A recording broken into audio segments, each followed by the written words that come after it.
Yes, brother. Good evening, sir. My name is Rohit Raina, sir.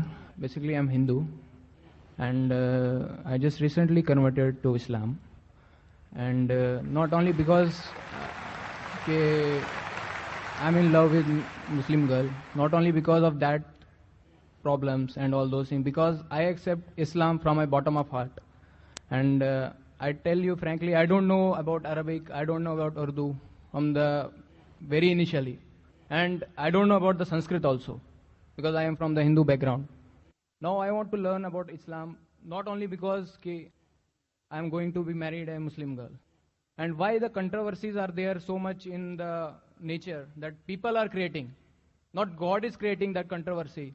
And not God is not giving the message to people that do all those. If a non-Muslim marry a Hindu Muslim girl, and if a non-Muslim Hindu marry a Muslim girl. So why the controversies are there? And if I accept Islam, then there is no problem in their family also. So why there must be a lot of controversies? So please explain me. Brother asked a question that Alhamdulillah accepted Islam recently, and you are in love with a Muslim girl, but that was not the main reason he accepted Islam at the bottom of the heart. He says he doesn't understand Arabic, he doesn't know Sanskrit. Brother, it's not compulsory that you should know Arabic to go to Jannah. It's not compulsory. But at present I am translating English Arabic. Brother, as I said, it's not compulsory for a person to know Arabic as a language to go to Jannah. I said if you know Arabic, you can understand the Quran the best. If you don't know Arabic, read the Quran in the language you understand the best. If you know English, read the English translation of the Quran. If you know Hindi, read the Hindi translation of the Quran. What you'll have to do is minimum what is required for your salah. Salah is one of the important pillars of Islam. What is required for salah, that much at least you should memorize. Because when you worship Allah subhanahu wa ta'ala in your salah, you have to say in the original word.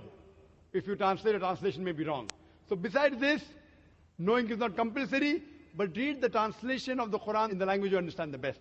As far as the main question is concerned, that why this controversy, you have accepted Islam, so what's the controversy? As far as the Muslims are concerned, there is no controversy. No, I am not telling about the Muslim controversy. I am telling about the Hindu controversy. Why? Why I'm saying? Because the Quran says in Surah Baqarah, chapter number 2, verse number 221, it says that do not marry an idol worshipper until he believes. A believing man, even if he's a bondsman, even if he's a slave, he is far better than an idol worshipper, even if he allows you. And the same is vice versa for the girl and for the boy. The reason is that if you have a vehicle and one tire is of the bicycle and the other of the truck, how will the vehicle run? But natural, all the tires should be similar, but natural, any good, pious girl would want that the husband also goes to Jannah, go to paradise. So if she has found the way to paradise, that's acquire peace by submitting her will to Almighty God, that's what she may have requested you, and that's the reason you accepted Islam. As far as the Hindus are concerned, you have to show them a video cassette. Similarities between Islam and Hinduism. What I tell them, people talk about interfaith. I tell them, at least agree. I tell the non-Muslims. I don't believe in interfaith dialogue that Islam is the same religion as Hinduism, as Christianity, all are same. I don't agree with that. I, being a student of comparative religion, I know the differences. What I tell them, at least agree that one book is 100% the word of God. So the Christian will say, I don't mind agreeing that Bible is 100% the word of God. The Hindu will say, I don't mind believing Veda to be the word of God. The Muslim will say, I don't mind agreeing that Quran is the word of God. So I tell them that whatever is common in all these scriptures, let us agree to follow 100%. What is different, what is contradictory, we can discuss tomorrow.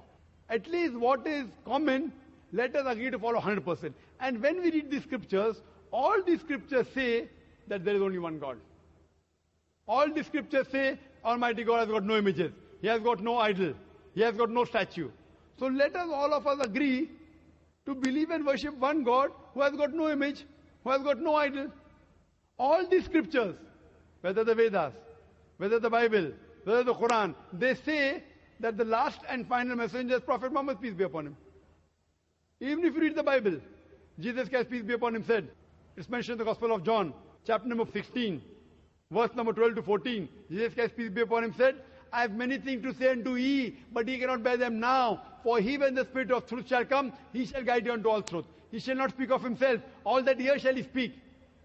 He shall show you things to come. Now here, Jesus Christ, peace be upon him, is telling that I have many things to say unto you, but you cannot grasp my message. He, when the Spirit of truth shall come, he shall guide you unto all truth. Talking about Prophet Muhammad, peace be upon him. The scriptures of all the major world religions, Hinduism, Christianity, Judaism, Islam, all of them say there's one God. You have to worship him alone. And the last and final messenger is Prophet Muhammad, peace be upon him. So if all the religious people read the scriptures, inshallah, this conflict would be solved and all of them would acquire peace by submitting their will to Almighty God. Hope that answers the question. Yes, any non-Muslim brother on the mic? Any sister? Assalamu alaikum. This is on behalf of a non-Muslim sister. Her question is, there are certain verses in the Hindu scriptures which speak of monotheism, whereas there are some which speak of the opposite. So her question is to quote those verses which are contradicting to monotheism. This was asked a very good question, that there are verses in the Hindu scriptures which speak about monotheism, which I quoted, but there are verses which speak exactly the opposite about many gods. So why don't I quote that? As I mentioned, that the most highest in authority amongst all the Hindu scriptures, it is the Ved. And the Ved basically speaks about monotheism. There are other scriptures which are lower down in authority, which do speak about pantheism, which do speak about polytheism, but as a logic, if there's a contradiction, we follow the higher thing. And what I mentioned in my formula, I said what is differing we'll discuss tomorrow. So even if there is a verse of polytheism, there's no verse of polytheism in the Quran. So that goes out. We are talking about that which is common. And logically, how can Almighty God contradict? How can Almighty God say in one place there's one God, other place there are many gods? That means there's a contradiction, and if there's a contradiction, it cannot be the word of God. So then it is a Hindu to decide that how can they follow a scripture which has got contradiction. Quran says in Surah Nisa chapter 4 verse 82, أَفَلَا يَتَدَبَّرُونَ الْقُرْآنَ وَلَوْ كَانَ مِنْ عِنْدِ غَيْرِ اللَّهِ لَوَجَدُوا فِيهِ اخْتِلَافًا كَثِيرًا. Do they not consider the Quran with care? Had it been from anyone besides Allah, there have been many contradictions, there have been many mistakes. So how can a word of God have contradiction? So if there are contradictions, you have to reject that scripture. It's easy. And if you follow my formula, I am taking only that which is common. I can give a longer speech talking about differences in Islam and Hinduism. But I have not come here to bring the differences. I am come here to get the similarities. Because Almighty God says in the Quran how to speak with other people. In Surah Al-Imran, chapter 3 verse 64, which says, Ta'alaw ila kalimatin sawa'im bayna baynakum. Come to common terms as between us and you. Which is the first term? Allah na'budu illallah. That we worship none but Allah. Wala nushrika bihi shay'an. That we associate no partners with him. Wala yattakhidha ba'duna ba'dan arbaban min dunillah. That we erect not among ourselves lords and patrons other than Allah. Fa'in tawallaw. If then they turn back. Faqulu shadu. Say ye bear witness. Bi'anna muslimun. That we are Muslims bowing our will to Allah subhanahu wa ta'ala. So this is a formula shown in the Quran how to speak with different types of people. That come to common terms. Differences we can discuss tomorrow. Today we come to common terms and let us agree to follow what is common. So I am picking up those verses which are matching with the Quran. If there is a contradiction, I reject that scripture. I don't consider it to be the word of God. But because the Hindus consider it to be the word of God, I am quoting from the scriptures. Hope that answers the question, sister. Yes, brother. Good evening, Mr. Zakir Naik. My name is Gulab Chand Vishkarma, and I have a question. Bakrid is very near this time, and the Muslim faith believe that on the occasion of Bakrid, they sacrifice the goats, buffaloes and cows and all that.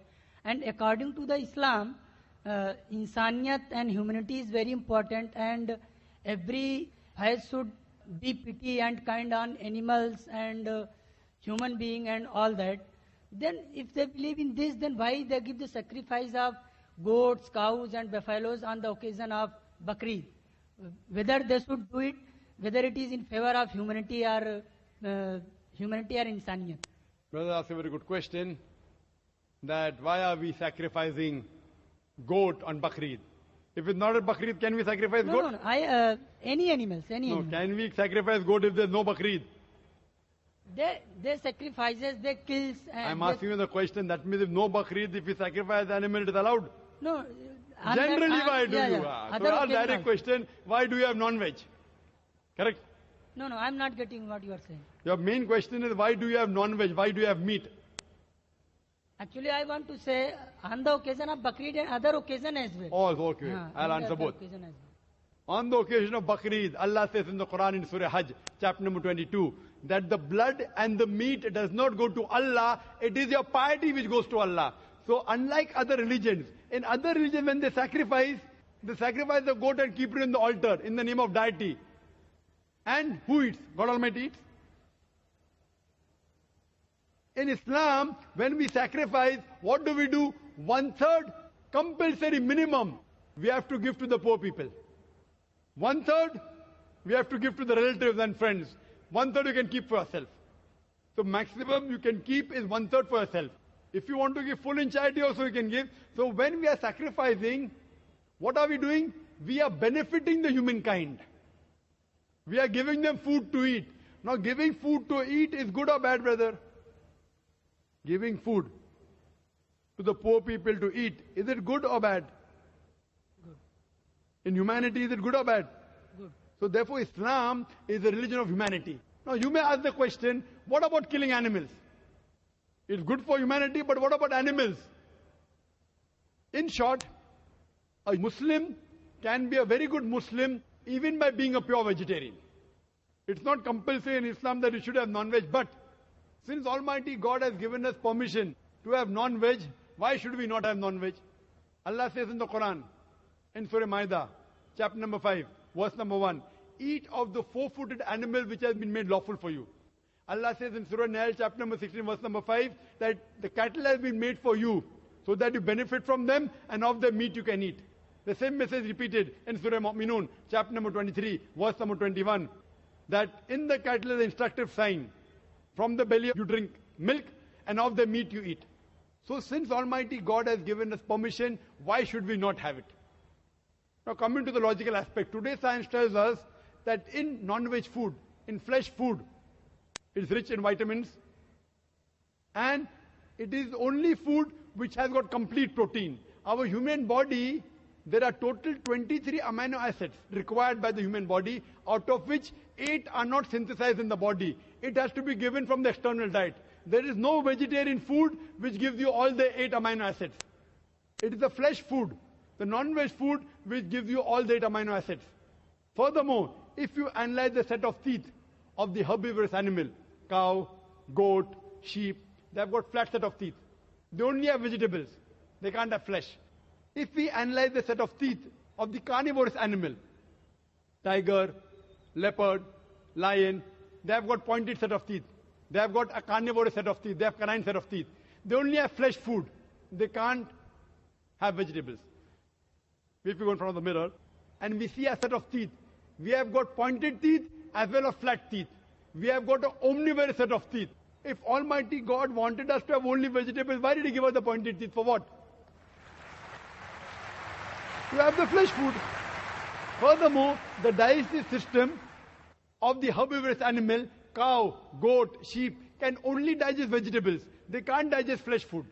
The digestive system of the carnivorous animal, tiger, leopard, lion, can only digest flesh food. They can't digest vegetables. But the digestive system of the human being has got small intestine and long intestine. We can digest vegetable as well as fresh food. If Almighty God wanted us to have only vegetables, why did He give our digestive system we can digest both? Furthermore, there is a misconception that Hindus should not have non-veg.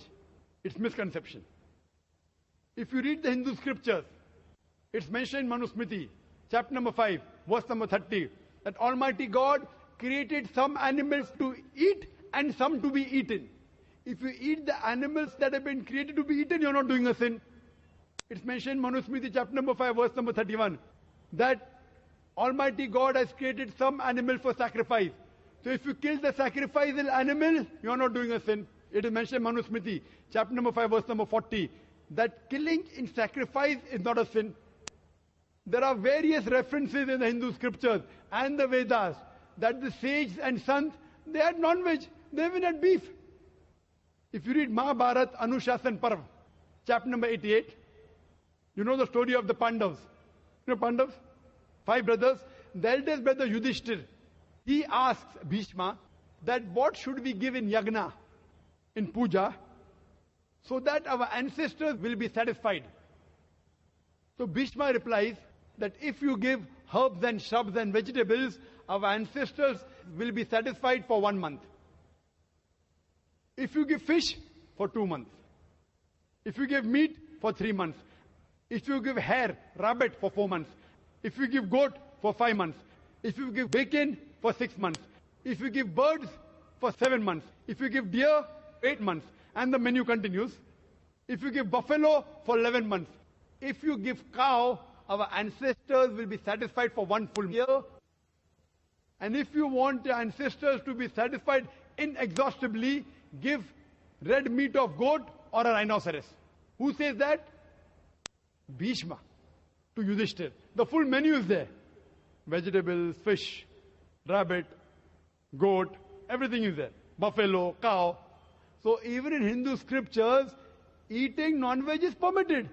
It is many of the Hindus, because they were being influenced by other philosophies of ahimsa, they started practicing it. And these people who follow ahimsa, that's non-violence, not killing any living creature, if any human being can lead a life without killing living creatures, I'm for it. What they say, killing animal is a big sin because the life, killing life is prohibited. Today science is advanced and we have come to know that even the plants have got life.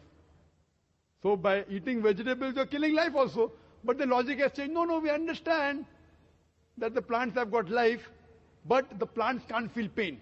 Therefore, killing a plant is a lesser sin as compared to killing an animal. For sake of argument, I agree.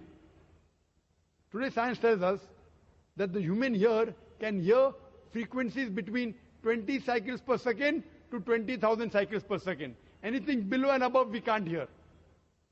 Today science tells us that even the plant cries, but the human ear cannot hear. So there was a farmer in USA who had equipment which converted the cry of the plant to the human ear, and he used to know that that required water.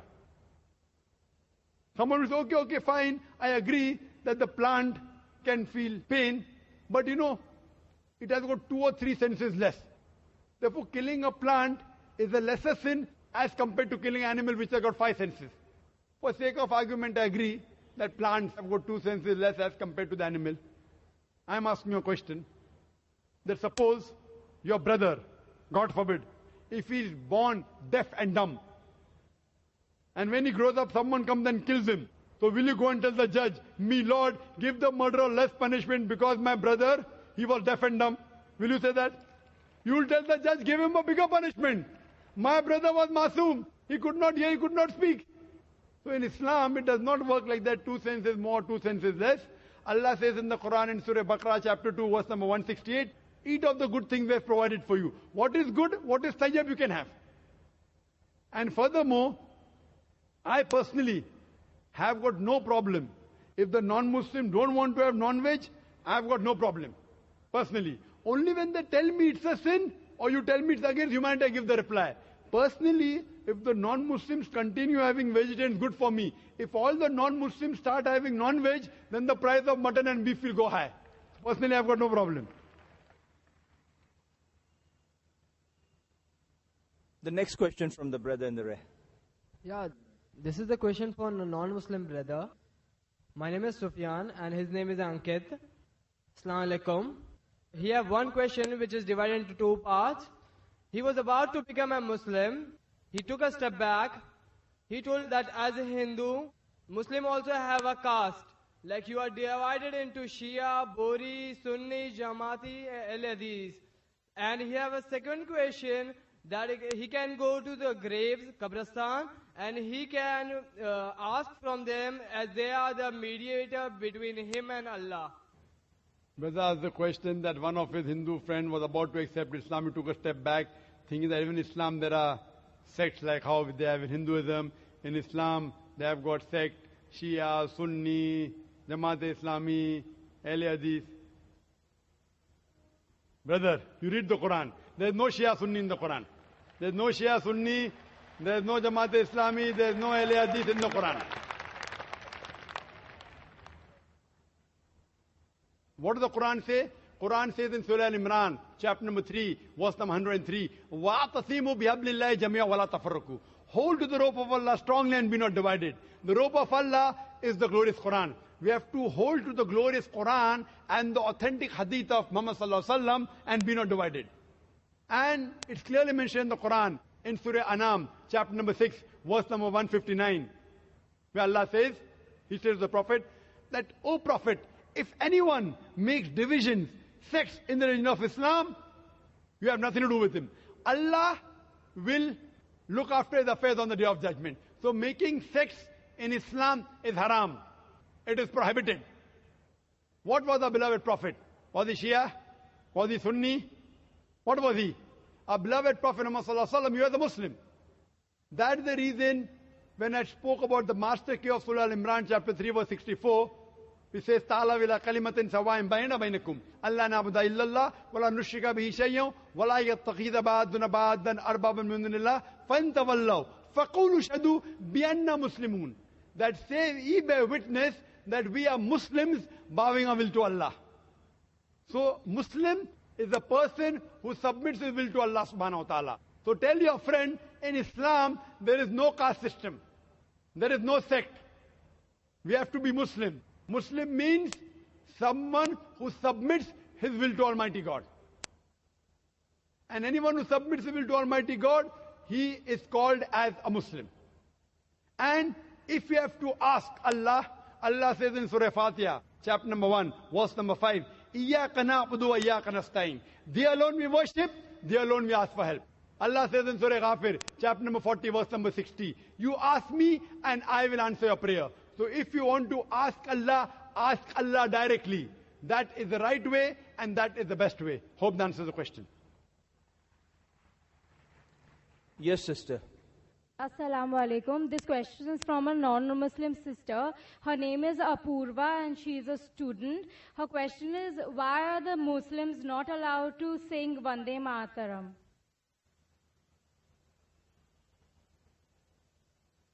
The sister asked the question that why are Muslims not allowed to say Vande Mataram? Before I give the answer, this is a common question, why are Muslims not allowed to say Vande Mataram, which was even asked in the press conference, beginning of the conference, by the press media. Before answering that, I would like to tell you that even the Hindus, even they should not say Vande Mataram.